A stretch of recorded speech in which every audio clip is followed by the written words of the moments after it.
Hey, what's up guys, this is the Asian Pitbull and welcome to another edition of WWE Raw Review. So if you know me, you know that I'm a straight shooter, okay? I don't hide behind bullshit. Basically, whatever I see, I'll just call it because I've been a wrestling fan for over 20 years and right now I feel that the product it has seen better days basically. But as always, I'm here to bring you my honest review. So let's begin. You see here the first segment. I wrote that Rey Mysterio is hot. Yes, man, she's pretty damn hot, man. I don't know how Drake Maverick is able to score something like this, but he's a lucky man. And this is also her in-ring debut. So yes, I hope we get to see more of her.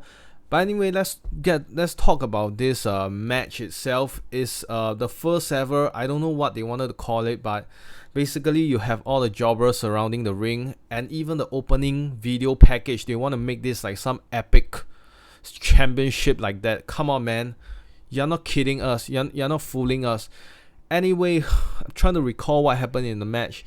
Drake Maverick got pinned. R-Truth retains, but after that the jobbers surround the ring. We've seen this so many times, and in the end, what's that guy's name? Oh my god, I can't remember his name. Basically he's the husband of Maria, Mike Kanellis, right? Mike Kanellis or something like that. I don't give a rat's damn about jobber's name.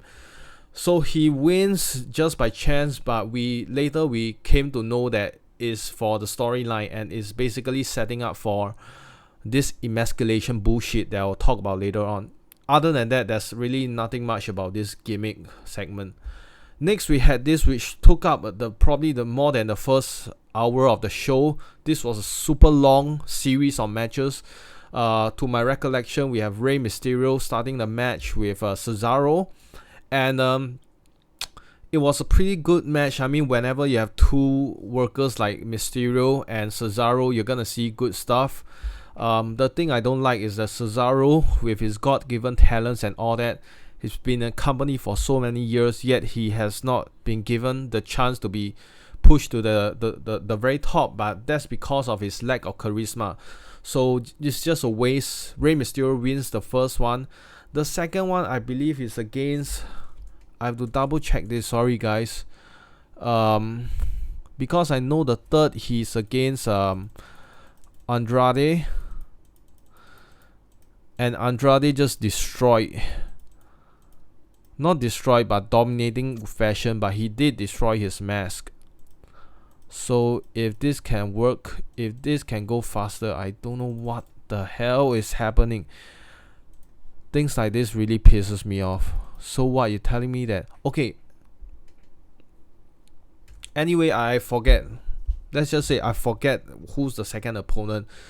But he had, as usual, we've seen him against Andrade, and then Andrade wins, unfortunately for Rey, but you gotta give props to Rey, can still go.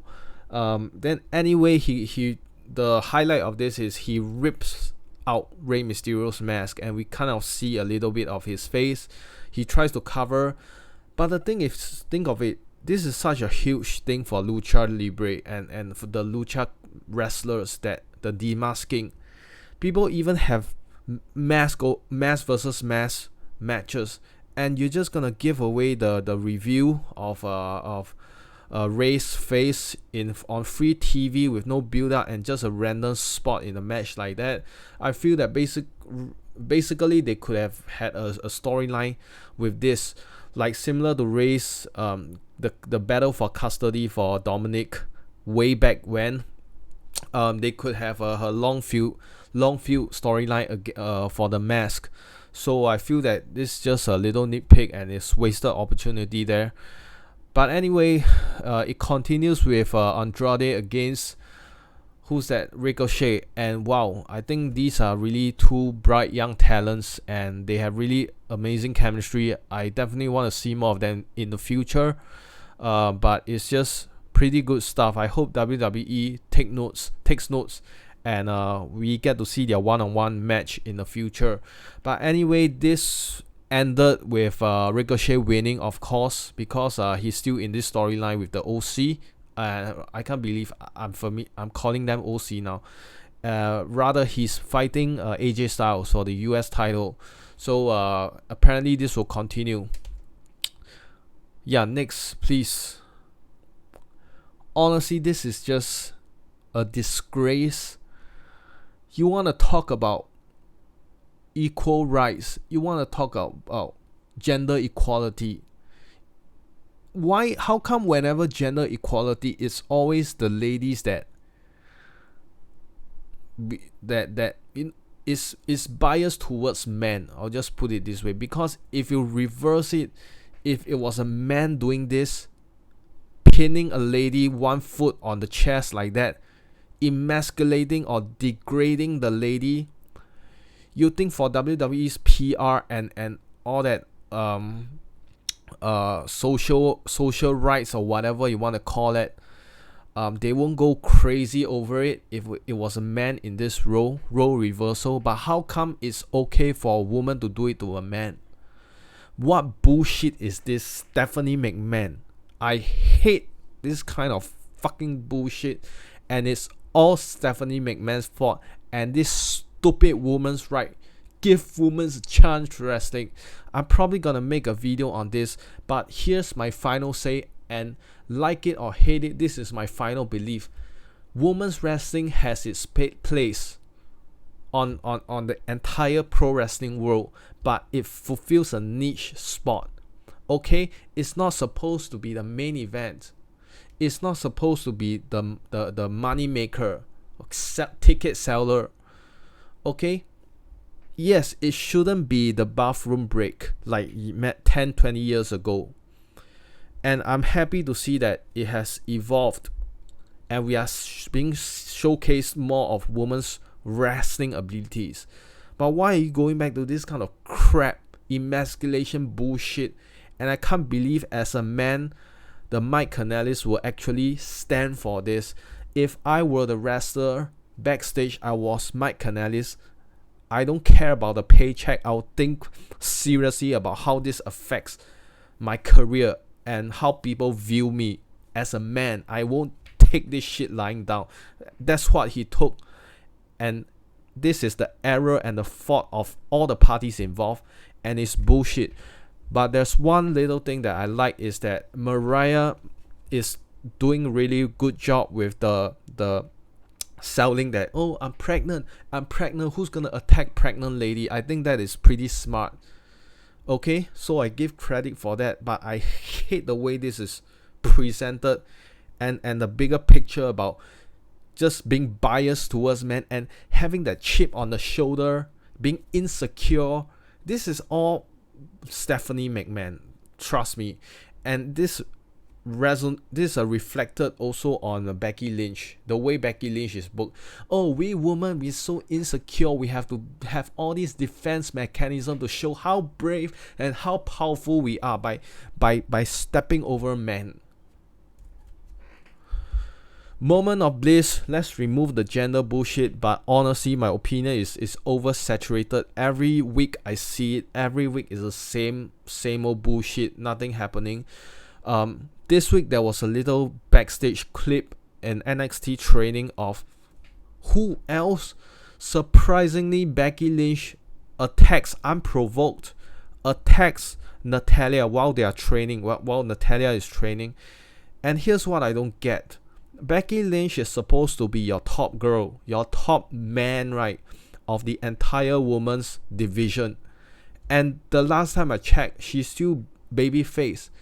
Yes, although she's like badass tweener style, but come on, you have her unprovoked attack Natalya from behind, and the way the attack is so stupid. I go in, with the trainer, I forgot, Fit Finley, and just I'm gonna attack, and just does the disarm her, and then just walk. It just looks so weak. But that's beside the point. This is the fact that if she's your top baby face and all that, okay, face on the poster, on the trucks and all that, and you have her doing this heelish move, doesn't make sense at all. Next, I guess this match, the purpose of this is to have OC win the tag team championships. And I was wondering why they don't just have it the Revival versus OC, but I guess they needed the Usos to take the pin, and maybe it was punishment for I don't know whether it was Jay or Jimmy. I can never figure which one is which. Take the pin for a punishment for drink driving. But anyway, the main story is that OC wins the tag championship, and I guess is for the bigger picture is for the OC to be dominant with them holding all of them holding titles. Squash match, we seen this last week. Nothing special match except that Natalya has a little revenge after the match. Comes out and puts a submission on Becky Lynch. And there's also another notable thing is that backstage, Natalya actually suggests the idea of a submission match, but says that Becky is probably too much of a coward. I like to see a submission match. That's the thing. That's the place I'm talking about. Women's wrestling, go with that. Have a submission match. We've never seen this before between two of the best in this generation. Just focus on the technical wrestling skill like Bret Hart back in the days, but instead you have all this emasculation, female power bullshit. Alright, next one. You probably see my reaction by now. Lesnar, the attention is not on Rollins versus Dolph, and Dolph is just a glorified jobber now, just a talent enhancement. But anyway, the main talk of this segment is Lesnar absolutely slaughtering, killing, whatever adjective have you, on Rollins. And sometimes I wonder how, like, Rollins is going into his job. I know, like entertainment and all, but how does it feel? You go into your job that morning and you get the script. Okay, today you're gonna bleed, you're gonna get busted ribs. I really don't. Man, the sacrifices is something you have to respect. The thing is, I don't know whether I'm being worked. I don't know whether it's gimmick blood that Seth was coughing out. But if it wasn't, I just can't. Wow, it's quite sickening to me that you would willingly, even if it's for your job, willingly go in and get your ribs broken or bruised or have internal bruising to the point that you cough up blood by Brock Lesnar. So it's I respect on that point, but I've said this, babyface Rollins suck, zero credibility. How can you tell me that I should believe this Rollins can defeat Lesnar at all? If it was the authority Rollins, heel Rollins with his authority goonies against Lesnar, which I think we've seen this previously and he still failed, I might have believed that. But he's just, there's really nothing, zero credibility against a killer like Lesnar. And you talk too much, you're gonna get your ass whooped. And I know it's within the PG constraints, they can't show blood and all that, but I have to give credit, even within the constraints. When I say blood, I mean blading, okay? But even within the constraints, they actually made this look super brutal, focusing on the ribs, and he was F5 3 times, the fourth on the stretcher in the backstage segment. But the way it was presented, Seth was coughing blood, screaming in agony, and I thought that it just, if this was acting, it was really well done. And it's just super brutal. I'm not gonna say it's one of the most brutal attacks, but it's super brutal as expected of Lesnar, killer. That's why Lesnar, say what you want, hate all you want about Lesnar's comeback from 2012 to now. He's the most consistently booked, unbeatable monster beast that we have ever seen, and get paid millions because he deserves it, because he's the only one in the roster who just emits that threat, that credibility. I'm gonna kill you, and he means it, and he's gonna do it, and that's Brock Lesnar. Last, I thought we should have ended with that, but we ended with this pointless Samoan Summit. They didn't even, there's no talking here. We know that basically it's just Joe and Roman Reigns just fighting, and what's the point of this? Seriously, are they even gonna have a match at SummerSlam? And then the Usos just come out to help the Bloodline, and then McIntyre is just random McIntyre, and Cedric Alexander, and I think this is just building up for that spot. If you watched it,